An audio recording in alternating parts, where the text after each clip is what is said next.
mateithio nake. Rĩu MSK nĩ ĩreta media yothe.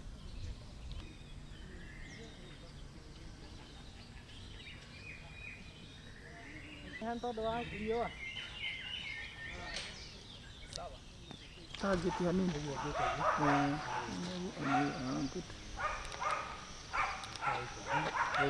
Ona gũkũ ũguo mũgũnda ũyũ gũkũ ũrarĩ.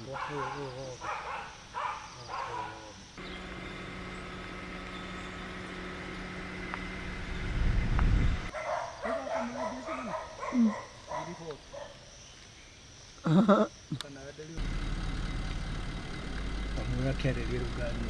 Ati gole.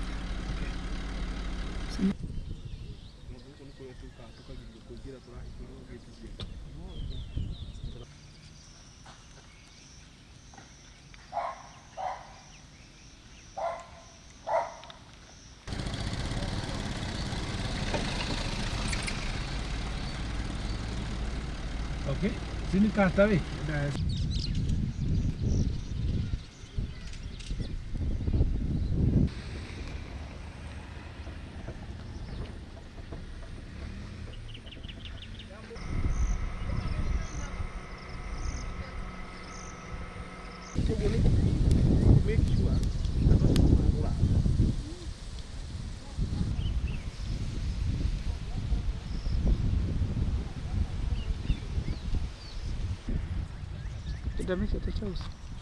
Make sure haya sawa, elect it now. Isidilie vizuri.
Wamesema shamba kutoka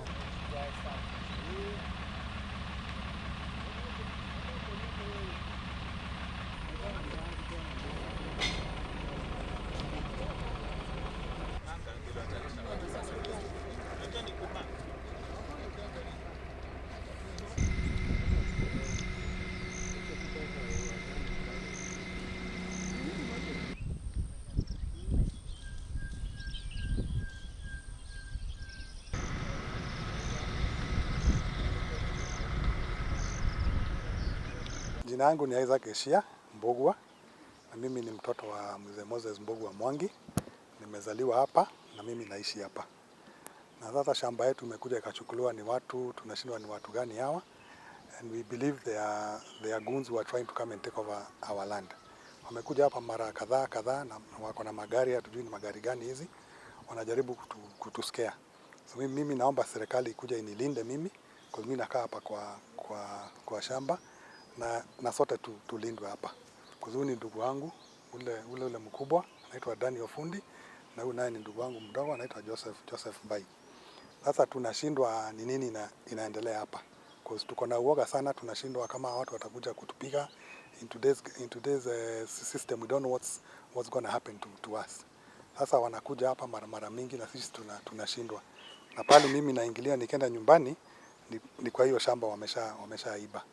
And you don't know whether they are going to come tomorrow or not. So mimi na plead to the government to come and give us protection on the land. Yes. Sasa hatujui lakini wana mention majina makubwa kwa ya serikali ndio wametuma hawa watu. but we don't know whether it is true or not. Lakini wana mention the big names in the government. Ati ndio wametuma hawa kukuja hapa. We don't know whether it is true or not, but now we are so scared of them. Because sasa wanaweza kuja kutuharm, we don't know. So hiyo ndio story yangu. And then we want the protection and the story to come out to the people who are being sold the land. Because we don't know whether they bought the land or they're going to buy, but we don't want them to buy the land and then tomorrow there'll be a court case. Tuko na hiyo hofu. Tunasikia watu wananyang'anywa mashamba hapa Kiambu, and we don't know whether it will come to us. Lakini hiyo ndio hofu tuko nayo. So hatujui kama watanyang'anya watu wengine, but our land has no loan and has no debt to anybody. Yes. Daniel Mbugua ndio mtu ambaye anatumia majina kubwa kwa serikali vibaya, na muomba tafadhali awache hivyo, sababu kweli wa maneno tuko na hiyo title. Hiyo title tumekuona kutoka enzi za zamani. So ni wakati. Yes, ningependa kuomba serikali ijitokezee, kwa especially kwa Ministry of Lands, waje watuoneshe title ni ya nani hasa, na kama wameikoa title kinyume ya sheria tutajua kweli pale iko. Sababu title yetu na kutoka 1976 or so hadi sasa currently ndio tukajua hii maneno.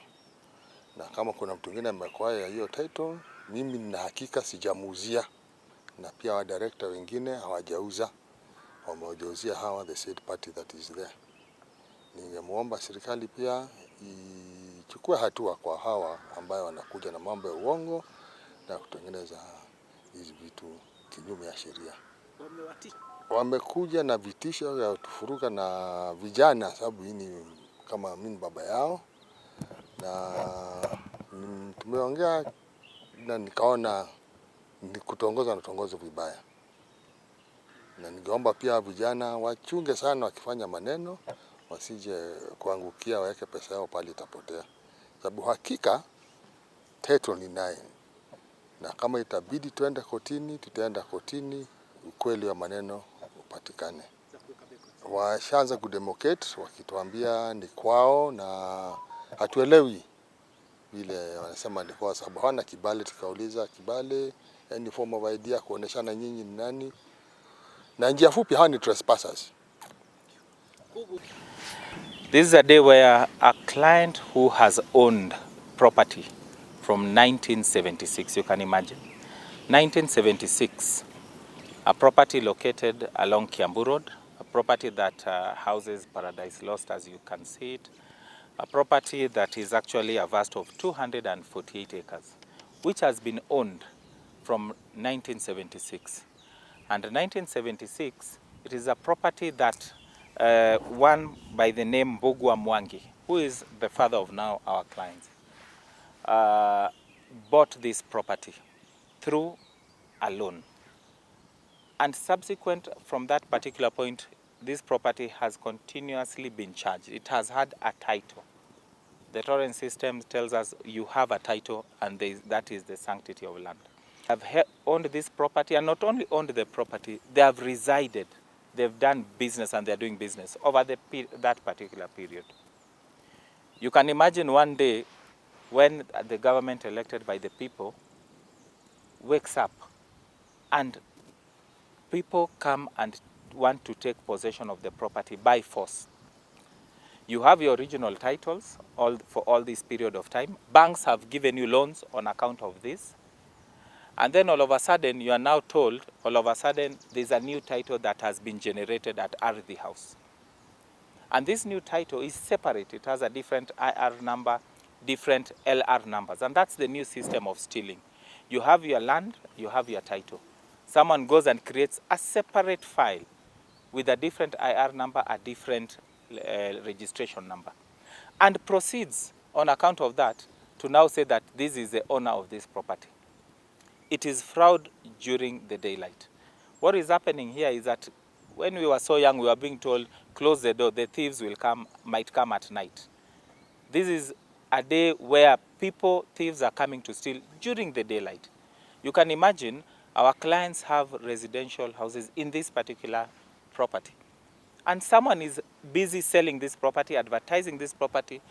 Today you have witnessed goons. They have not only come, by themselves, but they have brought goons, welding machetes, crude weapons, pangas, and taking over a property by force, who are still there. In fact, they are threatening to come in more numbers. They are so audacious that they do not care even if a police officer is there. And our question is, who is this big person? Who is this big man? What is this big name behind these particular people? That you do not have mercy for such elderly people.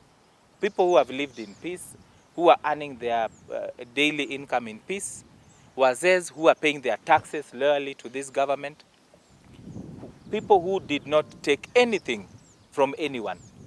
It becomes a very painful story.